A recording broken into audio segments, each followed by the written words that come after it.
This is VSiN, the sports betting network. The numbers told the story, they always do.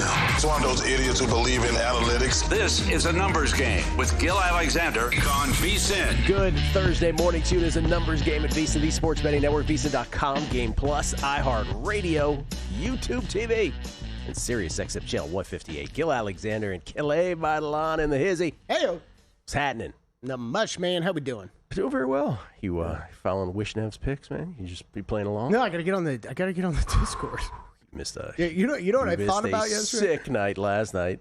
I sat through Todd and Gil texting about 73 times yesterday, and Gil trying to figure out some Discord details. I never once thought till afterward. I was like, you know what? I haven't set this up yet. Yeah, probably should have been following along this conversation a little closer. There's that, and of course on the show today on a Thursday, Zach and Crack, Zach Cohen on the National Basketball Association, NBA Cup, Emirates NBA Cup.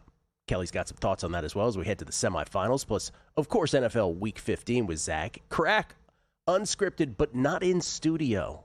Remote. Do we know where he is? I believe Florida. I believe. Oh, yes, he is. Yeah. He is absolutely in Florida. We were because texting about the Hard Rock He yesterday. sent pics from the Hard Rock where he said it's mayhem there. Absolute mayhem in terms of you can't even get like there's so many people inside the Hard Rock in Florida. He couldn't believe it. So, like, this is part of the... look, the place is huge. It's busy. It was crazy busy before I moved out here. This is also like I compare a lot of like the Vegas casinos to that. And like me and you have had a lot of these conversations on and off air of things that surprised me about moving to Vegas. And you're like, some things are not quite as big as I thought they were going to be or as impressive. And partially because of how well run and just extremely popular the Hard Rock is. Yeah. Super densely populated. Although Yes. Steve Fezzik then sent pictures for the South Point where we used to have our studio because it's rodeo week. Rodeo week, baby! It's one of the best weeks in town. You can't move 3 feet without knocking into somebody at the South Point. No, it's not at all. unbelievable. Do you hear what has plagued rodeo week though? Do you hear about this? No, what? Herpes outbreak for the horses. Really? Well, not an outbreak here, but there's been an epidemic, a herpes epidemic for horses, and so they have had to cancel. I'm not making this up. They've had to cancel some events. Yeah. This feels like But a they're very project aware for of Rob it. Moreno. Yeah, I'm just telling you. I need I'm not details. making it up. Not making it up. That's wild, man. Yeah, man. You know what I like about the rodeo week is the Cowboys. The Cowboys know how to party, but they know how to party in a disciplined style, right? Like we're used to like rolling in here early, and there's like the few stragglers from the night before we like laughing about, like, hey, I'm sure that guy play at the craps table is doing great right now. You know, it's 7:00 in the morning. Cowboys are all cleared out. But, if you hang around here till noon, like we were here a little while after the show yesterday, this place is packed at noon because they start early. They're up early, Gil. They're up early to get their work done, and then they'll do their drinking in the afternoon. There it is. There it is. Rodeo update, cowboy update. Mm-hmm. Appreciate It's a little different. What else? Oh, in addition to Zach and Crack, of course, Tim Murray on college football. We'll do that. A little Are We Sure? And a whole bunch more on the show today. Let's start with Thursday Night Football. And we got to talk about Sharon Moore in Michigan as well here momentarily. But as far as Thursday Night Football is concerned, usually I come in here and, whatever the matchup is, usually at least one of the two teams is, they're number 3 in this and they're number 2 in this. This is as down the middle as it gets in terms of the Falcons and the Bucks tonight. Falcons come into the game having lost 7 of their last 8, eliminated from any postseason possibility last week. Not even playing for draft position, by the way. We should mention that as well. That gets lost when we go week to week and we're a hamster on the wheel. Remember, in the draft last year, they traded their 2nd-round pick in this past draft and the 7th-round pick in this past draft and next year's number 1 to the Rams for the Rams first, which was 26th overall, and a 2025 third-round pick from this past draft. And they took James Pierce Jr., the edge rusher from Tennessee, initially criticized. He's been playing better, although the Atlanta defense in general it started out great, and that's kind of regressed as the season has gone on. So Falcons, it's as empty a feeling as possible. You're not even playing for draft position here. Yeah. Bucks have lost 4 of 5 themselves, though, 5 of their last 7, covering the spread in just one of their last 6 home games. And remember, with the Bucks tonight, they're tied with the Panthers. Both are 7-6. Bucks right now have the tiebreaker. If the playoffs were to start tomorrow kind of thing, this just in, they don't. but they're in first place thanks to common opponents tiebreaker. Remember, the Bucs and the Panthers still play each other twice. Both are 7-6. Tampa plays Atlanta here, then they travel to Carolina next week, then they have Miami the week after before hosting the Panthers. Panthers get the Saints on the road before hosting the Bucs and Seahawks, and then traveling to Tampa. So anyway, they both play each other twice. But as far as the middling stats, I usually go to expected points added. Tampa Bay, middle of the pack, EPA per play, both offense, 15th, and defense, 18th. Falcons, not much better. 17th EPA per play on defense, 23rd EPA per play. In fact, they're worse, but you get it. There's nothing really stands out there. So let's just try to sort of break it down a little more. Falcons pretty decent against the pass. 6th ranked pass rush win rate, 42%. Falcons defense, though, that is 26th in the league overall in success rate against the run, 24th in rushing yards allowed per game. Baker Mayfield, not good over the last stretch of games. Last 4 games, He hasn't thrown for 200 yards even once. More turnovers, 5, than passing touchdowns, 4 over that stretch. But he will get Mike Evans back tonight. Mike Evans back from the collarbone injury.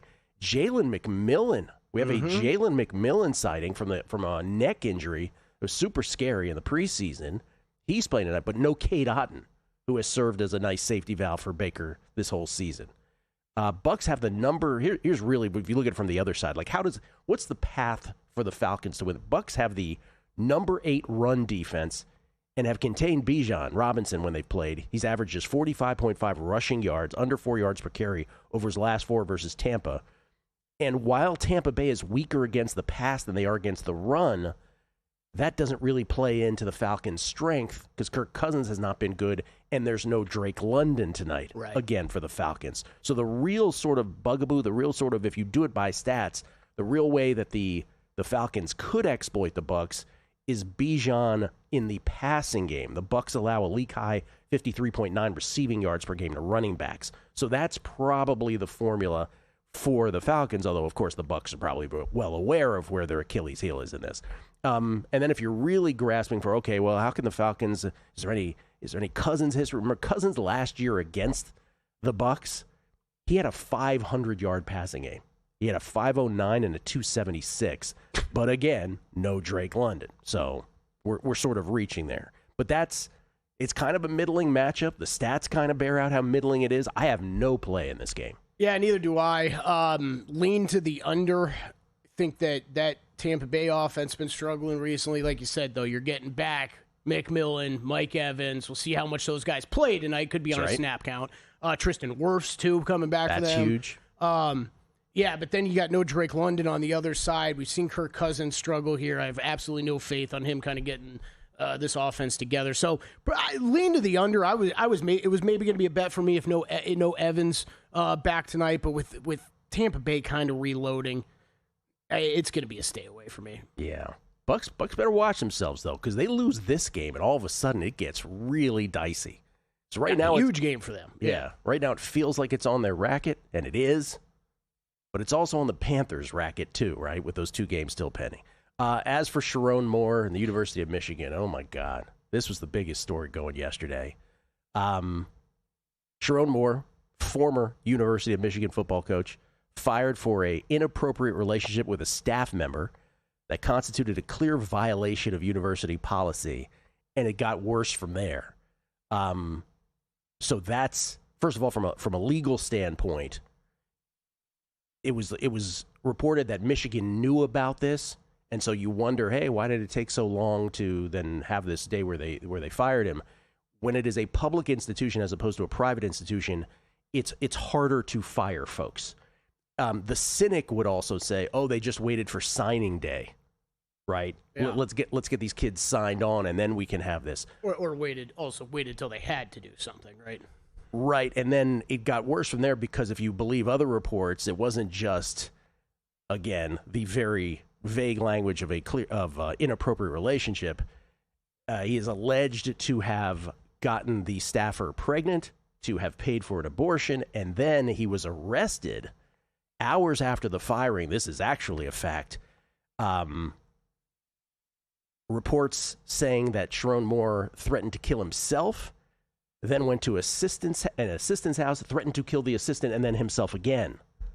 And at that point, I think his wife had him on a tracker, so they were able to locate him. And so after 2 full seasons at Michigan, he has been fired. And now, in fairness, because it is my duty to say, we have not heard his side of the story. We have to say that.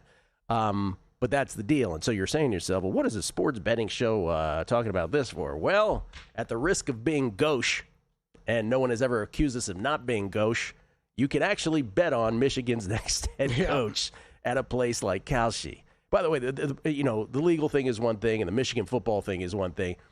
Honestly, from the personal standpoint, the guy has 3 young daughters, so we're not making light of any of that. That's an awful thing for a family. But we come to you from the corner of the world where we bet on such things. And at Calshi, they have next permanent, because obviously an interim coach has been named, but next permanent Michigan head coach. What do those look like? And already a chaotic season here, right, with the coaching changes and how this is going to affect playoffs and everything. And right there, if you're watching at home, you see the name at the top of the board, Kalen DeBoer. I mean, we're talking about a guy that would theoretically have to leave. You would think Michigan wants someone in here right away, like you talked about with transfer windows opening up and everything like that. You want someone in as quickly as possible. All right, you've got someone right there at the top that's going to be coaching in the college football playoffs. Michigan sure does, but why would I guess he's one of those guys where you make him an offer and dare him to say no kind of thing. But why would Kalen DeBoer, who some have reported, would love to be the Michigan head coach at some point.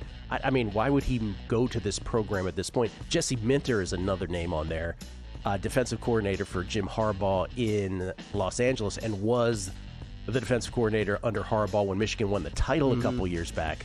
Again, if he's a Michigan, a natural choice, Chris Felica was saying this on text yesterday, but maybe Michigan wants to just cut its ties completely of the Harbaugh tree in all this. So interesting thing you can bet on. Coming back on a numbers game. The college football playoff is here, and VSiN's betting guide is your ticket to cashing in. For just $14.99, you'll get expert previews of every first-round matchup, playoff brackets from VSiN hosts and insiders, and the sharp insight you can't get anywhere else. Or skip the line and get it free with a VSiN Pro subscription. Go to VSiN.com/CFP to purchase the guide and join us on the Sports Betting Network. This is VSiN, a network of sports betting analysts, writers, hosts, and handicappers, all here to help you become a more confident bettor. We broadcast live every day from Las Vegas, the sports betting capital of the world, and from studios across the country, giving you insight from every angle of the action. Take VSiN with you wherever you go with the VSiN Watch app, or catch us on streaming platforms and regional sports networks. You can also listen live on SiriusXM Channel 158 and on radio stations nationwide. Check out VSiN.com as well for betting tools, exclusive betting splits, AI-powered player prop projections from Opta, pro picks for every game, plus in-depth betting guides and articles built to give you an edge. From sharp betting analysis and daily best bets to insider interviews and expert breakdowns, VSiN is your trusted source for everything happening in the world of sports betting. See everything we have to offer at VSiN.com and become part of the Sports Betting Network. Coming up on the next edition of Follow the Money, Paul Charchian to talk fantasy playoffs, fantasy tidbits, player props, and Thursday night football. Tony Rizzo, ESPN Cleveland. Are they going to clean house? And who starts next year? And what's going on with the Buckeyes? Steve West with his best soccer bets. Ira Kaufman covers the Buccaneers to preview Thursday night football. Follow the Money 4 to 7 Eastern on VSiN, the Sports Betting Network, Sirius XM Channel 158. Check out the website for all the betting tools and analysis, or get the VSiN Watch app.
Game on VSiN, the sports betting network. Always remember to check out VSiN.com, although not necessarily during our show, I should point out. But it's always there for you. VSiN College Football Playoff Betting Guide. You can buy it now for $14.99, or it's included in your VSiN Pro subscription. All the details on the website there. Greg Peterson's college basketball top plays, Army-Navy preview, and later today you can check out Zachary Cohen's NBA picks and props, Jonathan Davis's NHL top plays, and NFL Week 15 first touchdown scorer picks.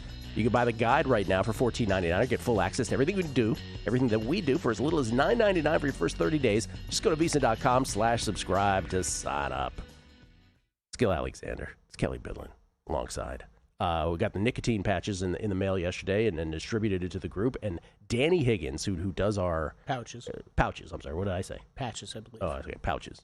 They're not patches? They're pouches? Pouches, yeah. That shows you what I know. Anyway, distributed them, and Darnell got some, and Ryan got some, but Danny Higgins literally jumping for... Have you ever seen somebody literally jump for joy? No. It was. I think it was the first time I'd ever seen that. Yeah. On his tippy toes, he was so happy. His tippy toes. Yeah, if you could make somebody happy with nicotine pouches, you got to do it. Professional quarterback, if we haven't Former said that. pro quarterback. I mean, Danny, what are you? 6'2"? Yeah, 6'2". 6'1"? All right. Giddy as a little girl on Christmas morning. Jonathan Cow. Doesn't have to be a little girl. 6'1" listed at what? 6'4"? Is that like what were you listed at? 6'1". Wow, they keep it real in Europe. I'm sure people enjoy you having a conversation with somebody off air is great. We get tweets at Beat of the Book. Jonathan Call. Not only do the Cowboys know how to party, but obviously with the herpes outbreak, so do the horses. Hey, yeah. Ryan Hyatt. Quote, Cowboys know how to party in a disciplined way. Perhaps the truest statement Kelly has ever made with Gil on a numbers game.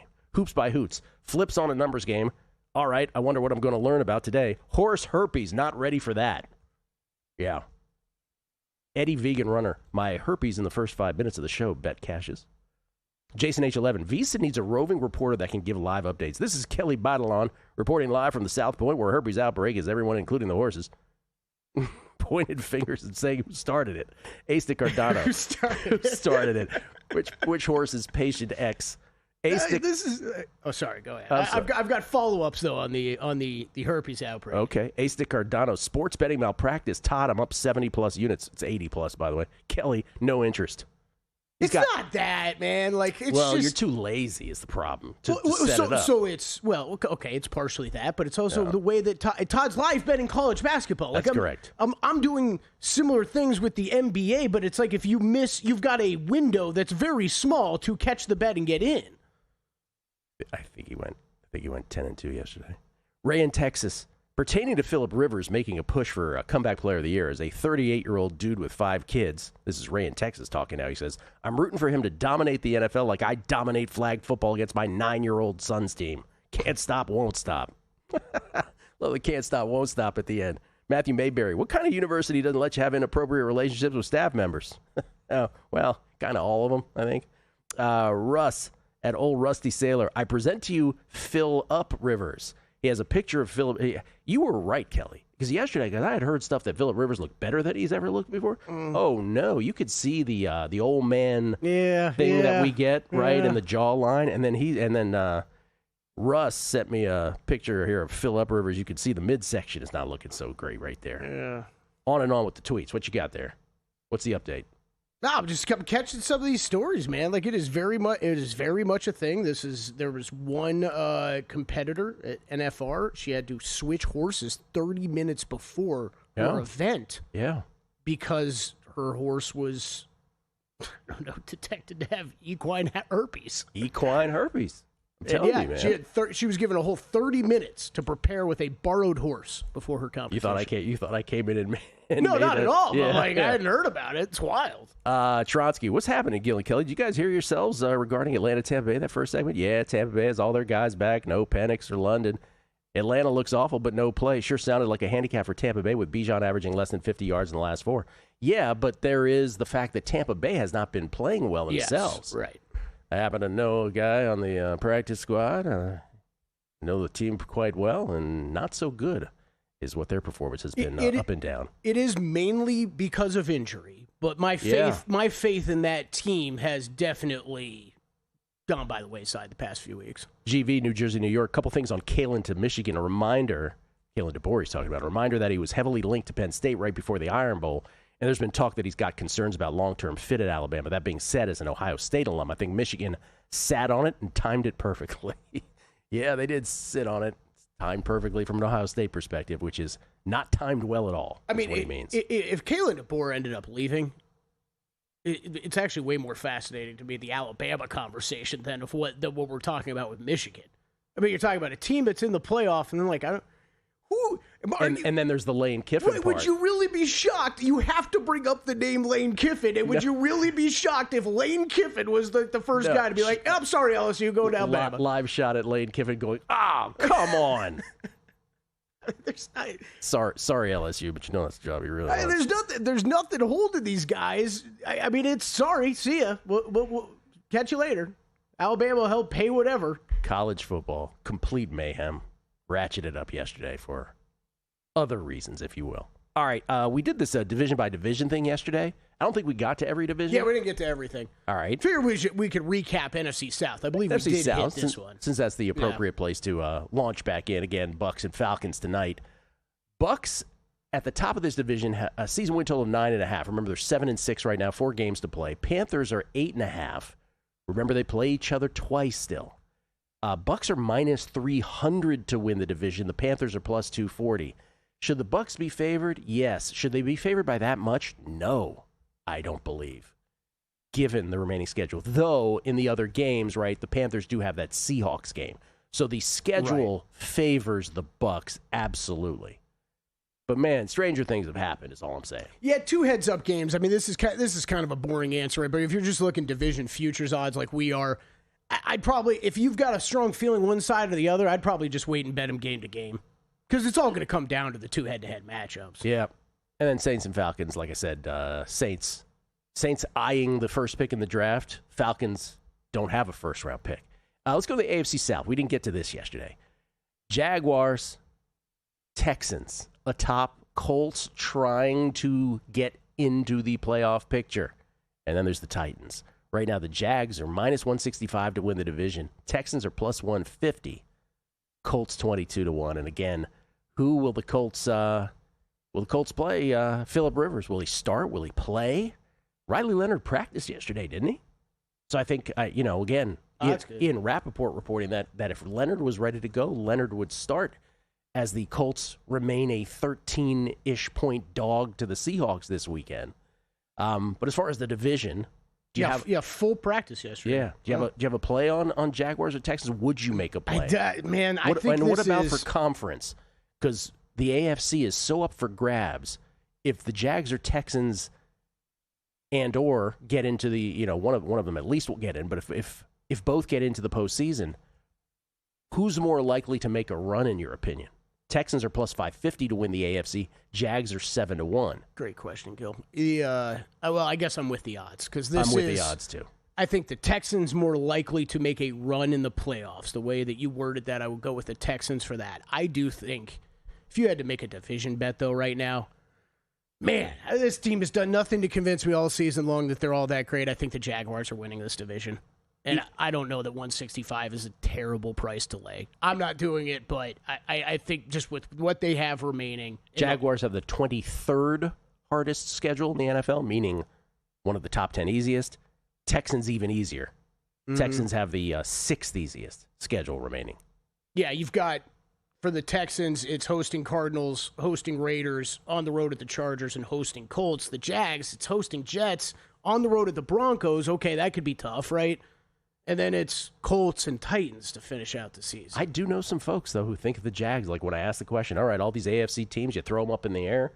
It's never been this absolutely, splintered, if you will, in terms of not having a true favorite.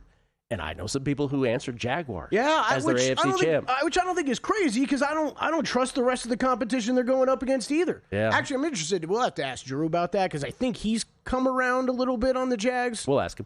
Drew Dinsick a little later on the show talking NBA and NFL with us. AFC West, a rare Thursday appearance from Drew. Usually he's on Tuesday. AFC West, Broncos, 2-game lead over the Chargers. Their season win total is 12.5. Remember, they're 11-2 right now. They are the number 1 seed currently. Chargers season win total 10.5. They're currently 9-4. We have the Raiders and Chiefs flip-flopped. That's not the actual standings. You imagine? Chiefs are 9.5 season win total right now. They're 6-7. So they'd have to go 4-0 to go over that season win total. Raiders are 2.5. Never mind them. Do you put any juice in the Chargers winning this division at plus 475? Would you give that a run? Chargers, I wouldn't. I'll tell you why. Chargers have the 6th hardest remaining schedule in the NFL. And all the injuries, right? Yep. Otherwise, me and you would be sitting up here saying they're way more live because I don't think neither you or I are that high on the Broncos. Broncos, by the way, 3rd hardest schedule. They both have hard schedules. I don't think the Broncos are nearly as good as their record, but it's not enough to make a bet for me. I mean, we both bet against them this week, right? Yep. But yeah, sure did. They're probably still going to end up winning it. How about a little Are We Sure on the other side? Let's do that. Are We Sure? Numbers game. VSiN, the Sports Betting Network. Got a good thing coming, so wait and see. It's a good.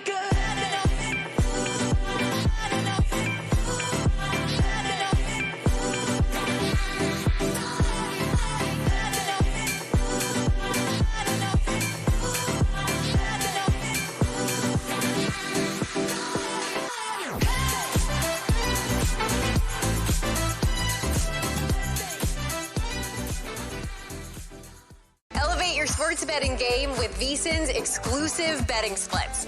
Stay ahead with real-time market trends and track bet percentages on any matchup. Then uncover the edge by comparing them to the amount of bets placed to find out where the sharp money is headed. Upgrade to VSiN Pro to access betting splits, live odds, line moves, power ratings, and in-depth game analysis. Go to vsin.com/pro to join VSiN, the Sports Betting Network.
This is VSiN, the Sports Betting Network.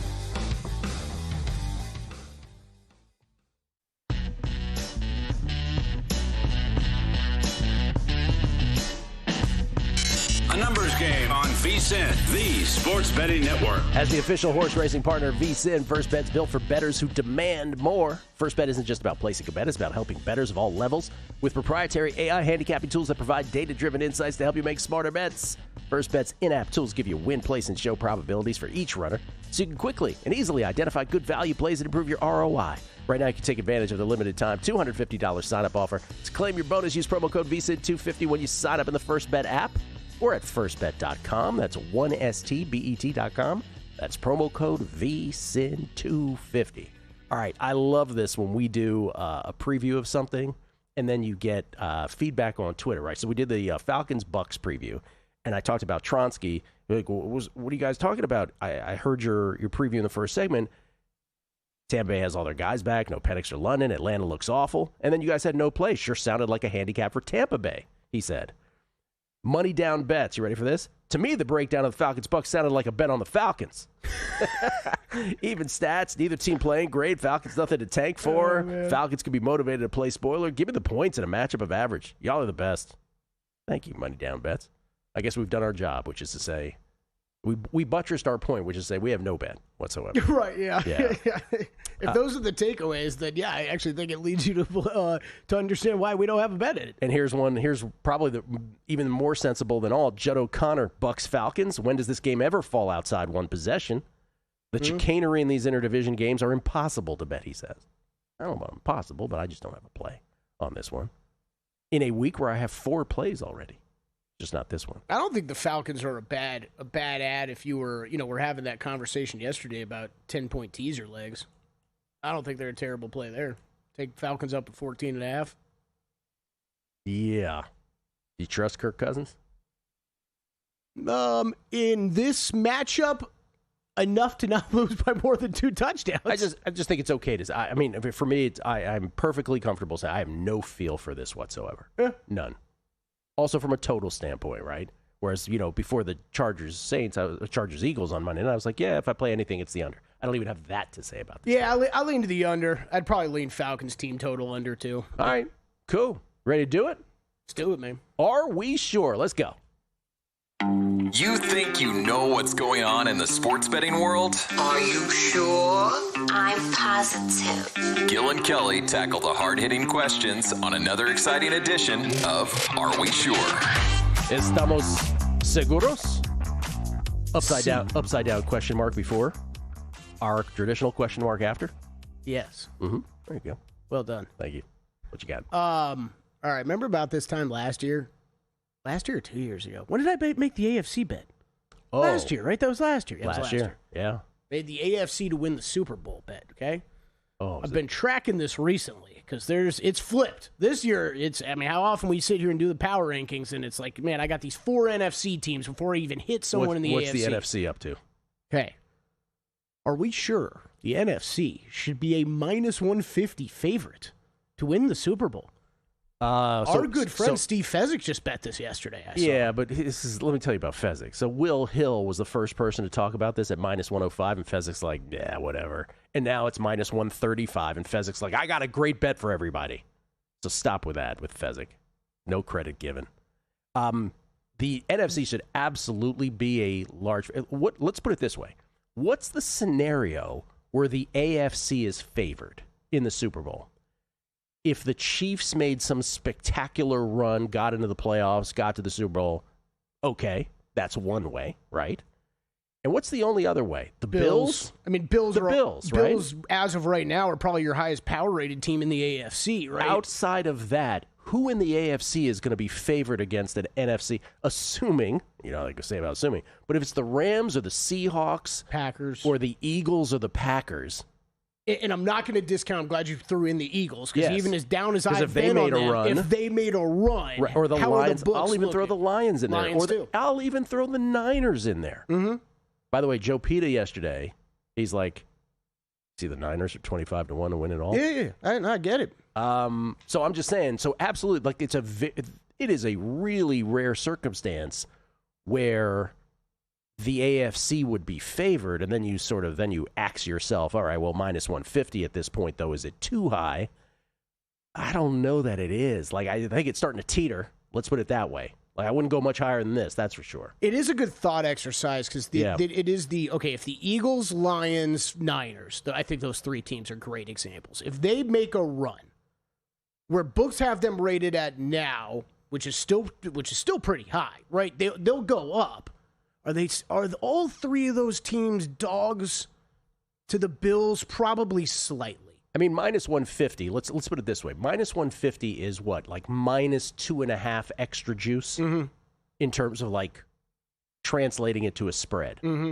So it's not high enough, I don't think, because most of these, again, unless it's the Bills or a Chiefs team that's on a roll, like if the Rams are playing the Jaguars, let's just go that way. That's way higher than 2.5, dude. Yeah. Hell yeah. If the Rams are playing the Texans, it's 2.5. I would say the same thing about the Seahawks. Like, I just think it's not high enough. I still do. Yeah, I'm with you. That's why I brought it up, man. I don't think it's a terrible bet at price. Would have been nice to catch earlier, though. What was the question even? Are we sure that it's high enough? No. Are we sure they should be favored by that much? Oh yes, absolutely we are. Okay, absolutely we are. It's funny. You're right. I had heard Will bring this up before, and I had been tracking it. Did it jump? It jumped like in these past week or two because it was something I didn't want to bet it too early. There was no, you didn't want to bet it, and then the whole season turns on its head, right? And you feel like you got a dumb ticket. But I think at 150, I'm staying away. But I don't think it's terrible. Shop around as always. The old generic NFC versus AFC bet. Makes sense, though. I was talking to Danny about this yesterday, man. Just some of these markets. Like, I finally bet that last year, but you know how many times, as soon as we got the DraftKings and the FanDuels of the world, somehow this was a market. Every year, and it's always posted, and it was always like the first one you skip by, right? It'd be like the NFL team futures. Like, okay, yeah, I'm not betting that. What's next, right? And finally, I think there's some betting interest in it. Okay, Gail, are we sure? Phillip Rivers will play for the Indianapolis Colts. Okay, I feel like I'm the only person who is not 100% sure that he will. No, I'm right there with you, because otherwise I would have pulled the trigger on that bet on Monday when we announced it. I still, in my head, I just still have this thing. I know he's done the press conferences. I know he's talked about his kids, and his little kids are excited, and his older daughters are excited, and everybody's excited, and he just wants to do it and all that. And I'm just like, well, isn't there a scenario where Riley Leonard starts this week? Riley Leonard actually plays okay. I don't know. What's the point of putting Phillip Rivers in with 3 games left because they're going to lose anyway? Or are they going to start Riley Leonard and just put him in mid-game just to embarrass Riley? Like, I don't know. I'm not 100% sure. And because I keep getting back to that Hall of Fame comment I made, which is I'm surprised he'll reset the clock on that from 2026 to 2031. If he gets elevated. I was going to say, important note there, because you've been the guy with the Hall of Fame thing since the beginning, kind of leading with that. While we were doing it. I'm glad you keep bringing it up, because that important note, right, he has not been elevated. He has not been elevated to the 53 yet. I also think it's very possible we do not see him this week, and we could see him following. Okay, well then again, but that gets to, okay, now we're just going to play him for 3 games and you're 8-6? I don't know. And also, how bad does Riley Leonard and Brett Rippon have to look for you to turn to that this week? Well, the Seahawks could make him look really bad. Are we elevating Brett Rippon? Do we know that for a fact? I don't think we do. I see him on the depth chart right now. So he's been elevated then. Okay. Tyler Warren, emergency quarterback. Just want to point that out again for the Indianapolis Colts. I know Danny made this point yesterday too, but it's like if you're a Riley Leonard, you weren't a highly drafted quarterback, right? No. But you've got you would think you're hopeful to have an NFL career ahead of you. Absolutely. You cannot let some 44-year-old dude roll into the building and outplay you. And they will take any excuse to put him in if they have to. Yes. Yeah.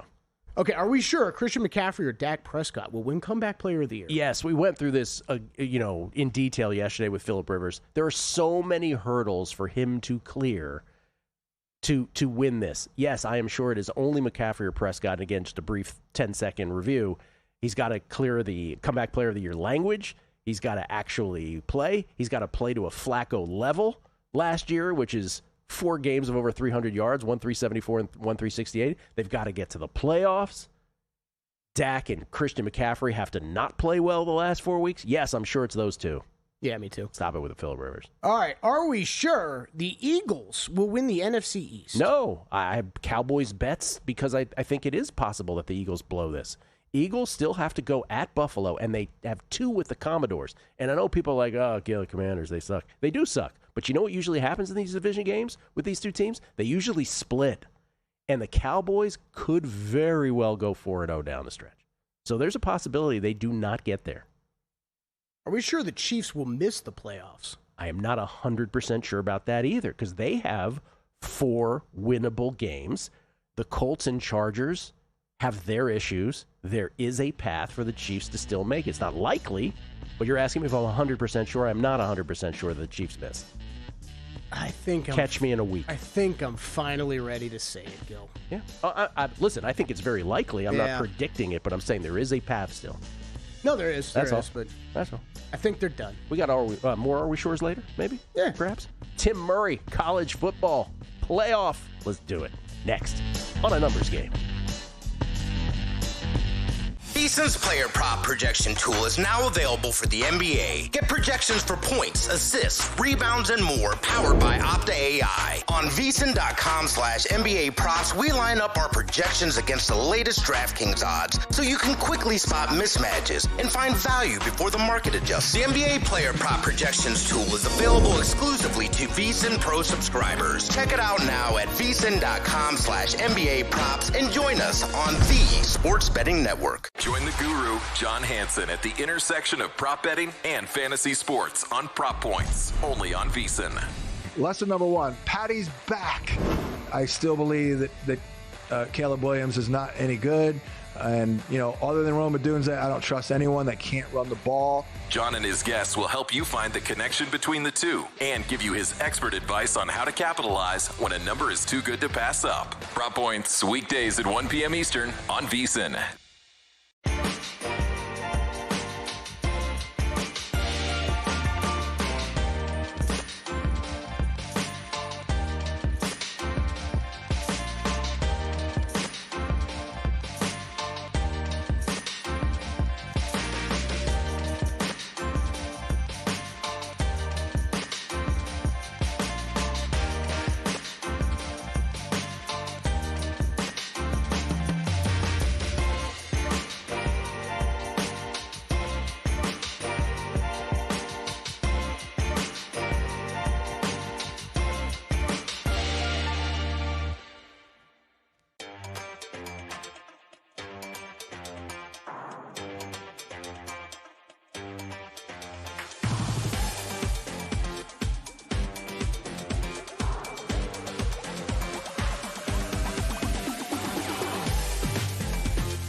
VSiN, the Sports Betting Network.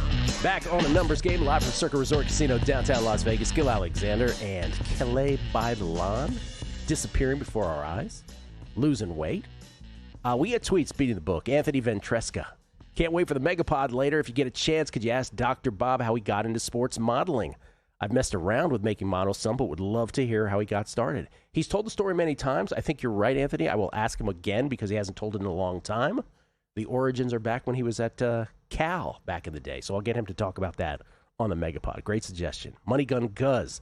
Want to share this with you, Gil. Teams who play the Jets this year, the following week, are a magical 1-11 ATS. Is that true? Wow. Only cover was week 11, Browns plus 7.5 versus the Ravens, and lost by 7. That special teams dominance just takes a lot out of you week to week, you know? Interesting.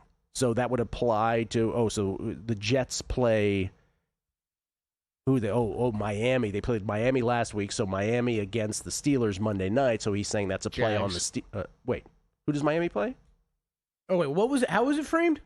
Miami played the Jets last week, and Miami's playing the Steelers this week, so that would be a play on the Steelers. Yeah, how is it? That's how he framed it? Yes, because, again, the team, if you just played the Jets, you're 1-11 ATS the next week. I misheard the first time. So. Watch this. How annoying is that when somebody goes afterwards, something like that? This is JT Speed to Burn, 725. Phillip Rivers is excited. Everybody's excited. Everybody but Colts fans, he says. Yeah. Yeah, probably.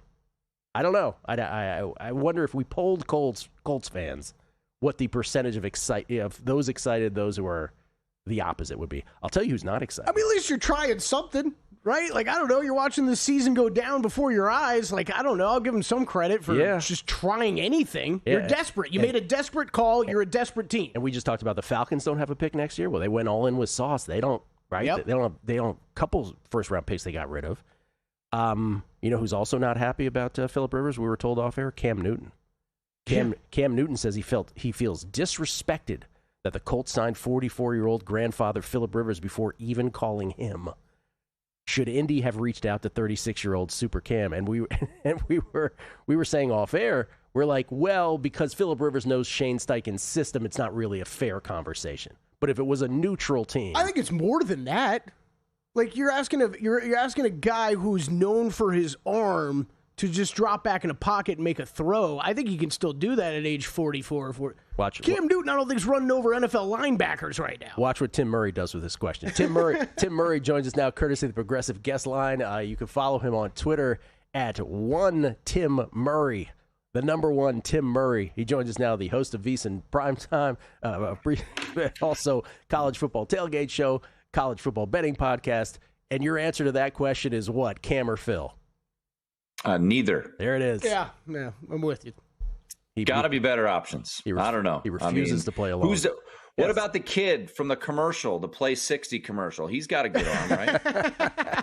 Any one of them. Yeah, just grab one of those kids. He refuses to answer the question. All right, let's talk some college football. Man, this is a great time of year. First, I feel contractually obligated to ask you as a Notre Dame guy. You were kind of honest. I remember beforehand, wearing the Notre Dame garb, you were pretty fair about this. You were like, I'll get it if Notre Dame gets bounced. That's how you feel? Yeah, I mean, I think the process is what I'm upset about and just bummed. You know, I'll be honest. Like, I'm a fan of Notre Dame, and I think this team is the best team they've had in over 3 decades, and I think they had a legitimate shot to win the title.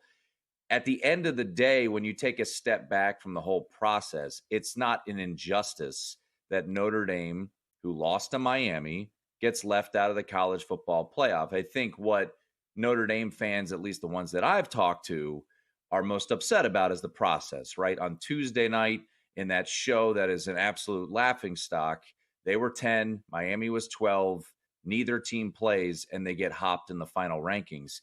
We knew going into the final show that Notre Dame and Miami seasons was done. So just jump them there, right? So that I didn't have. Ultimately, when I take a step back, Gil, it's that Miami beat Notre Dame, and their metrics were very, very comparable. So Miami deserved to get in over Notre Dame. I don't have an issue with that. I think the unfortunate part for me as a fan, and to be honest, as a bettor, because I had a 30-1 ticket on Notre Dame, is that I believe that they were a top 4 team in college football, but their resume wasn't stellar. It wasn't dog crap like most people think it is. Their strength of schedule was very comparable to Miami and Indiana, et cetera. But look, at the end of the day, Notre Dame has to look themselves in the mirror and say, well, how do we avoid this? Don't lose 2 games. I think that's what they have to say to themselves, as much as it stinks right now. So it's a bummer. To be honest, am I thrilled that Tulane, Ole Miss, James Madison, Oregon are the games that we're getting next Friday and Saturday night? Not necessarily, but look, those are the letters of the law. Let's not get mad at James Madison because the ACC is run by a bunch of morons that don't know how to put together proper tiebreakers. And oh, by the way, their ACC commissioner yesterday said, well, you know what? Maybe we should look at our tiebreaker situation. Yeah, no bleep. It was an absolute bleep show that you had a 7-5 Duke team get your 5-way tiebreaker over the number 12 team in the country at the time, Miami. No bleep. What do you suppose he meant by that? No bleep. I don't know. Don't worry, Tim, though. I've been told that VSiN is a family-friendly network, so I keep it that way. We try and fail on this show, but yes, we try. By the way, there's help on the way for Notre Dame. Help in quotes. A memo of understanding signed last spring guarantees Notre Dame an automatic at-large bid in the 2026 college football playoff if they rank number 12 or better. And now I'm hearing, or now I'm not hearing, but we're seeing reports where athletic directors of other schools now learning of this are threatening to freeze Notre Dame out of future schedules. College football. Sure. I think I saw that yesterday. Also, in that column that was written by Dan Wolken, who has been a noted Notre Dame hater throughout this whole process, there's a parentheses part. Well, the TV ratings and the sold-out stadiums might have something to say about that. Yeah, you think? They bring in a lot of money, but I don't know.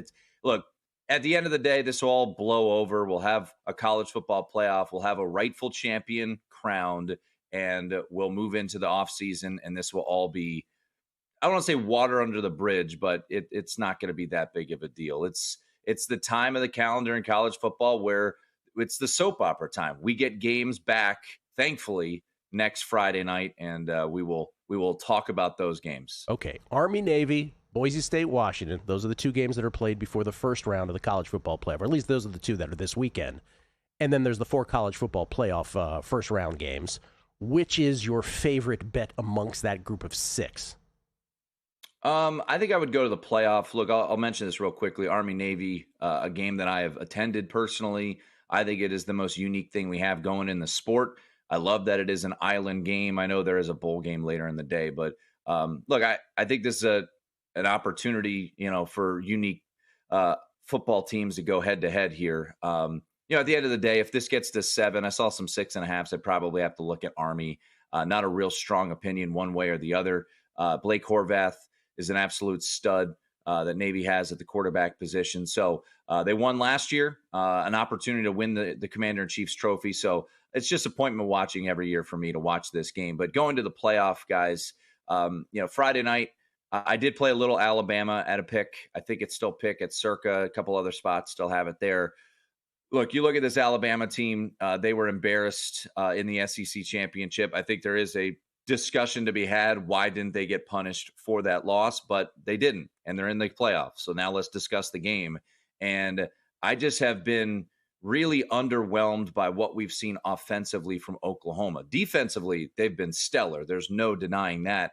They're at home. It'll be a great atmosphere. But you think back to the game we got less than a month ago between Alabama and Oklahoma. Alabama outgained them by almost 200 yards, 95 post-game win expectancy.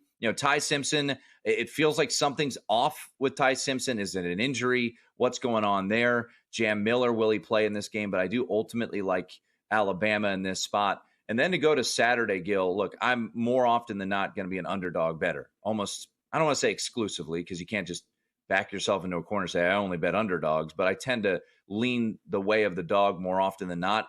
I actually laid the chalk with Oregon. And, I think I look at this game, and I was texting with a buddy of mine who went to James Madison and said, they're going to overlook James Madison. I'm like, are you crazy? This is a playoff game. The last time Oregon was in the playoff, they were absolutely embarrassed. They were down 34-0 in the first half of the Rose Bowl a year ago. Oregon is not overlooking James Madison. You are nuts if you think that. So I think Oregon has been underrated, to be honest, most of this year, and I'm guilty of it. I thought they would be, in a dogfight against Washington, may struggle against USC. So I laid the lumber here with Oregon against the mighty Dukes of Harrisonburg, Virginia, James Madison. There you go. And JMU did not look good this last week. They really didn't. Nothing about it. They were up 3